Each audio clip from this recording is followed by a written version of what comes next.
Alright, so we are getting ready for the first start on the 818. Put fuel in it this morning, cycled power on the ECU a few times to prime the fuel system, and fuel started squirting everywhere. So trip to the dealership for new O-rings on the fuel injectors, and primed it a few times. It doesn't appear to be leaking, and we're getting ready for a first start.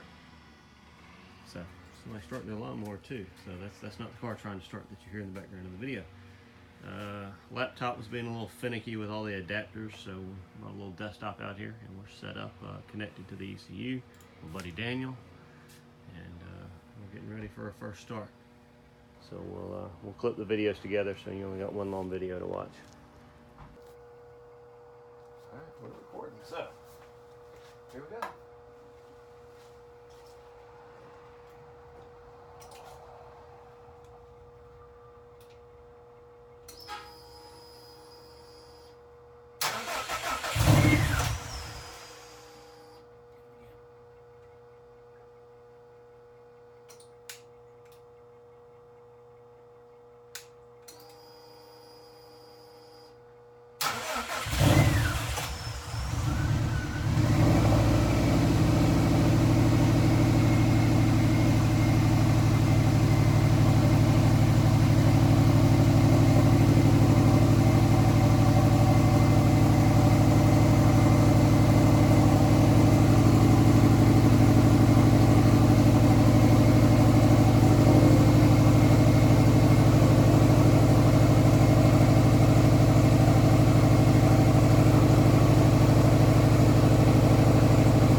That was exciting. It really fired up almost on the first try. I mean, really the third try, I think, before it caught itself stumbling. But it idled for about 20 minutes, and then we started pushing it to redline, and that's when we sprung a leak right here on this lower radiator hose. I guess the supply hose.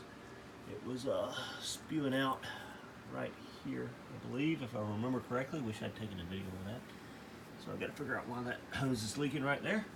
It's a 1.75 inch silicone adapter and a 1.7 inch hose, so that might be the issue. It didn't leak anywhere else those come together though, so I'm a little surprised. Maybe I just didn't get it on there well using that heat clamp. But we did get too warm. We also puked out the overflow. So I got to figure out why we got too warm. I know that fan doesn't have a shroud on it. Possibly that was the issue. We'll certainly get the other shrouded fan on there before we try and push it too hard again. I'm also not 100% positive the water pump was pumping, although it wouldn't make sense that it wasn't. But I didn't have the radiator cap off so that I could see the water flowing. So what I'm going to do is I'm just going to take the heat gun back to that clamp and make sure that clamp is heated up really well. Fill the thing back up with water, and then we'll fire it up and heat it up again and see if it still leaks. And we'll also pull the radiator cap off and make sure we can see it flowing through. But around back it did great. There's no oil leaks, no gas leaks, no water leaks on the back. The only leak we had at all was right up there on the radiator, and it was a big one, and it only happened at redline, which is why I really think the water pump is pumping just fine. Being at redline, it would have really been pumping water through there and putting a lot of pressure on the system. So you can see we had to bring a desktop out here. I think I showed that in the last video. So yeah, good start. So I'm going to try and seal that hose up better, put some more water in it, and run it again. See what happens. And after that, it'll be on to getting the shifter hooked up and the rear brakes done so that we can start driving it around the neighborhood.